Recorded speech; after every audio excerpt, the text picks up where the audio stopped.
오늘 아침을 여는 말씀은 이사야서 6장 6절과 7절의 말씀입니다.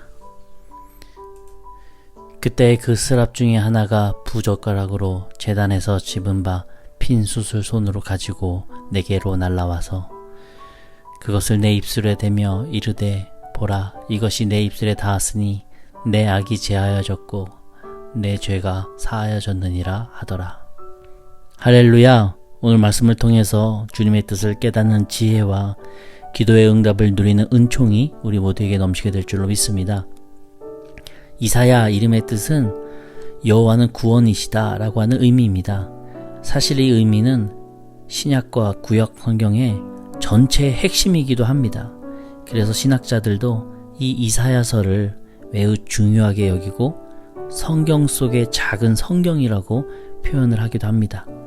신약 성경을 읽다 보면 때때로 구약 성경의 내용을 많이 인용하는데요. 그때 이사야 선지자의 말이 제일 많이 신약에 인용되고 있습니다.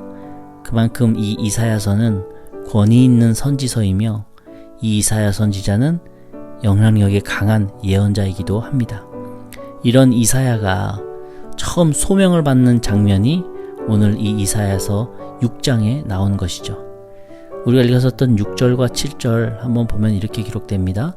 그때에 그 스랍 중에 하나가 부젓가락으로 제단에서 집은 바 핀 숯을 손에 가지고 내게로 날아와서 그것을 내 입술에 대며 이르되 보라, 이것이 내 입에 닿았으니 내 악이 제하여졌고 내 죄가 사하여졌느니라 하더라.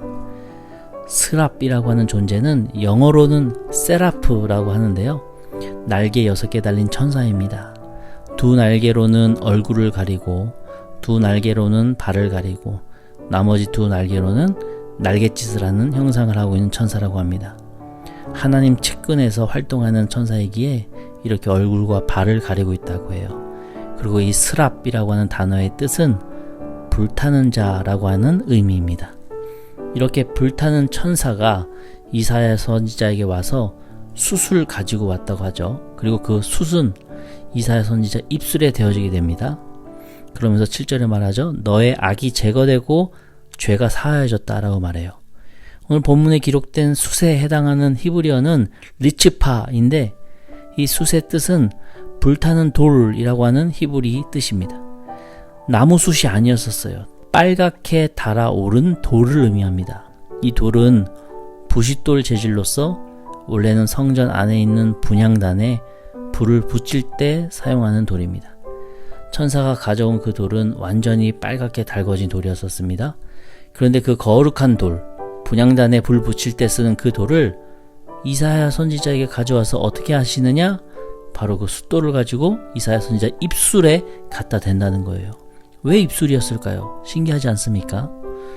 먼저 이사야가 스스로 5절 중반에 이렇게 고백을 합니다. 망하게 되었도다. 나는 입술이 부정한 사람이요. 나는 입술이 부정한 백성 중에 거주하면서 라고 말해요. 자신이 입술이 부정한 사람이고 또한 우리 백성들도 입술이 부정하다라고 지금 말하고 있는 겁니다. 여기서 입술이 부정하다라고 하는 그 뜻은 내 마음이 더럽다, 내 마음이 죄로 가득 찼다라고 하는 의미입니다. 예수님께서도 마태복음에서 입으로 들어가는 것이 더러운 게 아니라 입에서 나오는 게 사람을 더럽게 만든다고 말씀하셨습니다. 마태복음 15장 11절의 말씀인데요. 그래서 입술이 부정하다라고 하는 그 의미는 내 마음이 죄악으로 가득 찼다라고 하는 의미입니다. 이사야 선지자도 자신의 마음이 부정하다는 것을 고백하는 거예요. 자신이 하나님의 사명을 감당할 만한 마음이 깨끗한 사람도 아니고 실제로 입술도 더러운 사람이라는 것을 자신이 고백하고 있는 것입니다. 하나님의 사람으로서는 자기 자신은 불합격이라고 스스로 고백하고 있는 것이죠. 여러분, 내 입술로 또 내 마음으로 하나님 앞에 섰을 때 당당히 하나님의 사역을 능히 감당할 만큼 성결하고 깨끗하다고 자부할 수 있는 사람이 있겠습니까? 아마 그럴 수 있는 사람은 없을 뿐만 아니라 아마 하나님도 우리의 그 연약함과 부족함을 알고 계실 겁니다. 그럼에도 불구하고 하나님의 뜻은 오늘 이 마지막 절에도 나와 있는 것처럼 거룩한 씨가 될 구루터기를 찾고 계시다는 거예요. 결국에는 하나님께서 회복을 꿈꾸고 계신다는 겁니다. 어떤 사람을 사용하셔서 회복을 꿈꾸시느냐? 바로 주님을 정말로 믿고 의지하는 사람을 찾으신다는 거예요. 비록 죄로 얼룩지고 너무나도 부족한 사람이지만 하나님께서는 오직 한 가지, 하나님을 믿는 그 믿음 하나만 보신다는 겁니다. 우리가 이 새벽에 나와 기도하는 것도 그 믿음 붙잡고 하나님 앞에 나오신 줄로 믿습니다. 우리 성도님들께서 간절하게 믿음으로 기도하실 때 거룩한 씨앗을 찾으시는 그 하나님께서 응답하심으로 구루터기에서 싹이 나듯이 새로운 회복의 그 역사가 우리 삶 속에도 움트기를 주님의 이름으로 간절히 축원합니다. 이사야 선지자가 자신의 입술과 자신의 그 부정함을 주저하고 있을 때 6절과 7절을 보시면 그 천사가 부싯돌, 숫돌 가져다가 이사야 선지자의 입술을 지집니다.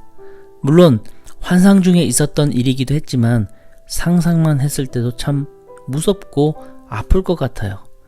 많은 목회자들은 천사의 이 행동을 입술의 할례라고 불러요. 이사야 선지자가 이스라엘 백성들을 대표해서 입술의 할례를 받고 실제로 입술의 언어도 정결해지고 입술로 표현되어 나오는 그 속마음까지도 정결하게 하시기 위한 하나님의 행동이었다고 하는 겁니다. 우리의 입술과 우리의 마음이 뜨거운 불로 할례를 받아서 그리스도의 언어로 말하고 그리스도의 가치관으로 생각하는 주의 자녀들이 되기를 바라시는 하나님의 바람이라고 하는 것이죠. 우리가 살아가는 이 시대는 더더욱 입술의 정결이 필요한 시기인 것 같습니다. 어떤 사람이 참 아름다운 사람이냐? 저는 개인적으로 입술의 언어가 참 중요하다고 생각해요. 그 사람의 말을 들어보면 그 사람의 마음도 알 수 있는 법입니다. 물론 저보다 인생의 연륜이 훨씬 많으신 우리 성도님들이 더 잘 아실 거예요. 그 사람의 입술을 통해서 그 사람의 마음을 어느 정도 볼 수 있지 않습니까? 사람은 위로하고 덮어주는 말을 할 수 있는 그 사람 곁에 있고 싶고 하나님의 사랑을 전하는 그 사람과 대화하고 싶은 법입니다. 또 그런 사람에게는 주변에 복된 사람들이 점점 붙게 되어져 있어요. 반대로 거짓을 말하고 또 폭로하고 들춰내는 것이 일상인 그 사람 곁에는 사람이 점점 떨어져 나가고 결국에는 혼자가 됩니다. 내 마음의 부족함이 내 입술로 다 표현되기 때문이죠. 누가 함께하고 싶겠습니까? 저는 6절과 7절을 볼 때 왜 천사가 이사야 선지자의 마음에다가 그 숫돌을 갖다 대지 않고 왜 입술에다가 갖다 댔을까? 마음이 근원인데 왜 입술에다가 숫돌을 갖다 댔을까? 고민하고 묵상하는 가운데 이런 작은 깨달음이 있었습니다. 내 마음의 더러움이 내 입으로 표현되지만 내 마음을 바꾸기 위해서도 내 입술의 변화가 반드시 필요하기 때문입니다. 그러니 입술부터 바뀌기를 원하는 하나님의 뜻이 아닌가 묵상을 해봤었어요. 비록 내 마음은 여전히 죄가 가득하고 내 속사람을 내가 봐도 참 못된 사람이지만 내 입술의 고백부터 내가 변화되기 시작할 때 어떤 기적이 일어나느냐? 신기하게도 내 입술의 고백처럼 내 마음까지도 닮아서 변화가 일어나기 시작한다고 하는 것입니다. 내 입술의 변화가 내 마음의 변화까지도 이어진다는 것이죠. 사랑하는 우리 영등포 중앙교회 성도님들의 입술도 이사야 선지자처럼 거룩한 불꽃이 들어와 하나님의 향기를 입술로 전할 수 있는 주의 자녀들 되기를 소망합니다. 비록 우리의 마음은 여전히 부족하고 연약하고 검었지만 우리의 입술로는 그리스도의 정결함을 말할 수 있는 그 아름다움의 입술이 되어봅시다. 그럴 때 내 마음도 변화되고요. 하나님의 마음도 우리가 소유할 수 있는 자녀가 될 줄로 믿습니다. 오늘 하루도 입술로부터 하나님을 고백하시는 저와 우리 영등포 중학교 성도님들 다 되시기를 주님의 이름으로 간절히 축원합니다.